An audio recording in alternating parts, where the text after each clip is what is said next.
Greetings, I'm Paul Friedman, founder of the Marriage Foundation, former divorce mediator over 20 years ago, and we're going to get into a great topic here. And then if you want to stay after the topic, I'm going to go into a little bit about marriage in general, because this is where you come to learn what we all should have known about marriage. Just look at the comments. And this topic is, these are 3 things to do if my wife doesn't appreciate my sacrifices. Hopefully you are a subscriber. It's not a sacrifice for you to hit that subscribe button. Believe me, you will learn so much. So understand that we are not the ego. That is how we think of ourselves, because we haven't had any spiritual training. And you may wonder, well, what's he talking about? This is about marriage. Well, marriage is spiritual. You see, people don't like to talk about God because then they think they're going to get a religion shoved down their throat. And I'm not going to do that for you. We're talking about love. Love is why you got married to your wife, and love is the sustaining principle in marriage. But when we have an expectation of this love and its manifestations, then we start to lose sight of why we got married. You didn't get married to your wife thinking, oh, she's going to appreciate all my sacrifices. You got married to your wife thinking, wow, I found my soulmate, the perfect woman. I'm going to make her feel so loved. So number 1 is learn from this experience. This is an amazing experience for you. We get what we're supposed to get. There are no coincidences in life.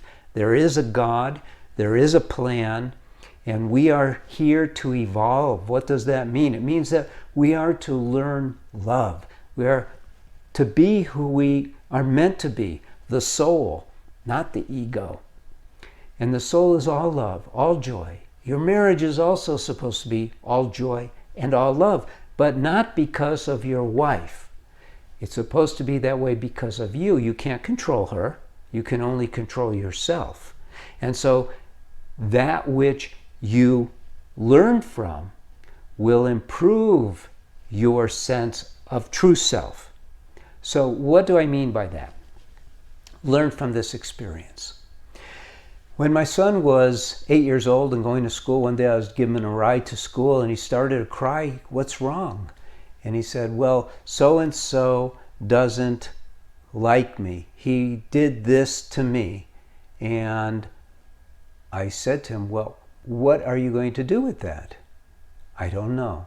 That's why he was crying. He is frustrated.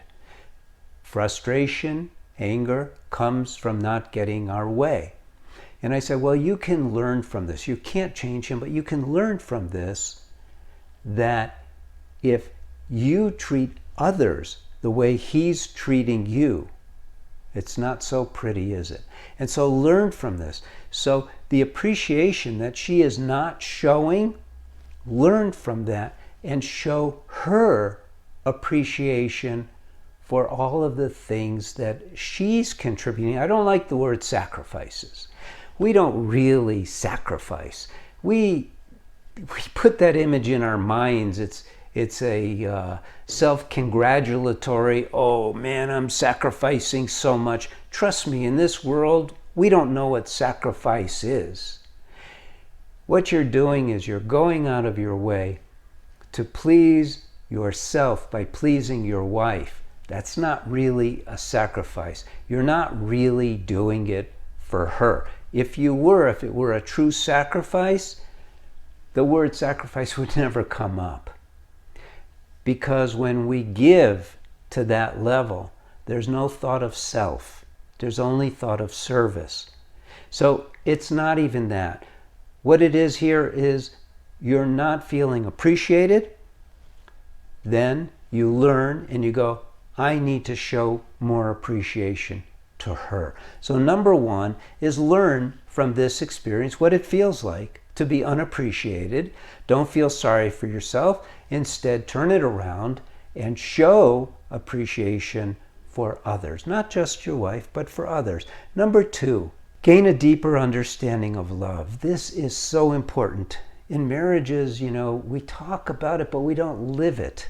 We don't understand love. You cannot create love. Love is that which is, you might say.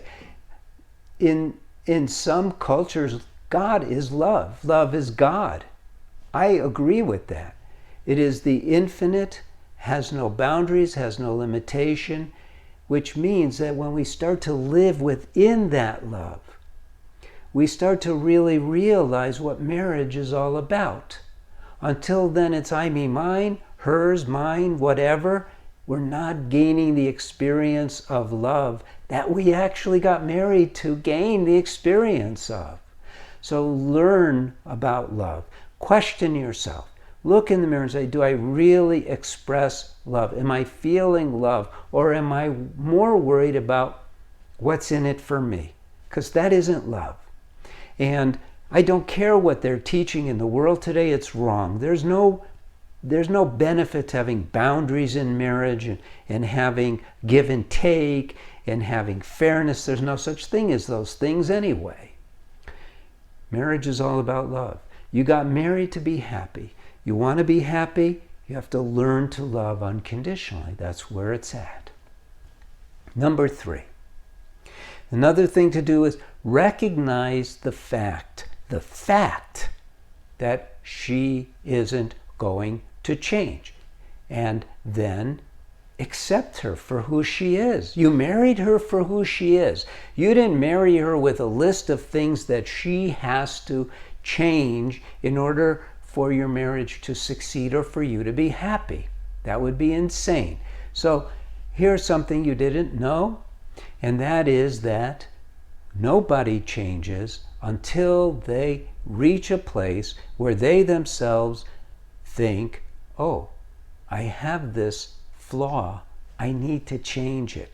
Even then, making the change so that the flaw is eradicated is one of the most difficult things for people to do. Now, I have courses for men and courses for women, and literally, I start with learning how to master your own mind. We're not taught this, and it is so critical. But you cannot master your wife's mind. You cannot master her behavior. Having expectations of her change is just going to be like pounding your head against a wall that's not going to move. It's just not going to move. People don't change because they're cajoled. People don't change because they're inspired. People don't change because they're told to. People don't change because you beg them. People don't change if you make a deal with them. People cannot change until they are so ready to change that not only do they recognize the flaw and the thing that needs changing, but they have enough energy put into that desire to change so that they can affect it. And then they have to learn how. I mean, change is the most difficult thing. Most people in the world are born in a certain way. You have kids, you see their traits, you see how they are. Most people die with those same qualities, those same traits. They don't know how to change. Now, the world is evolving, and more of what you would call these new age principles are coming out, and people are learning things, but for the most part, no. Don't expect your wife to change. So if you've been following and you would like to entertain the idea of yourself becoming a TMF marriage counselor, please go to our website and take a look at that, because we are starting to put ourselves out on the ground. I'm training people. I trained people in early 2011, 12, but I did it not online, but in person. And now we have to create a whole new way of reaching out to people. And we're going to be behind the people that we train. We really want to be out in the world because our teachings are so unique. So I told you that there would be more about marriage. And I would like to share some things about marriage that perhaps you're not aware of. Now, what happened was when you first found your wife, you realized this is the one. And what you did was you behaved in ways that just to win her over. You intentionally held back the negative traits that you knew of that you had, and you put forth the positive traits. And then what happened was, over time, slowly but surely, you stopped treating her the way you, in your own mind, promised to treat her, in your own mind knew you should be treating her in such a way. And that caused a negative cycle, because then she reacted to that. And the same thing happened to her. Because I was a divorce mediator, I'd seen everything. And then I've been doing this since like 2001, 2002. I've been building out this process. It's very methodical of how to convert your marriage. And one of the things I realized was there are 3 definite killers of marriages. And this is in my books too.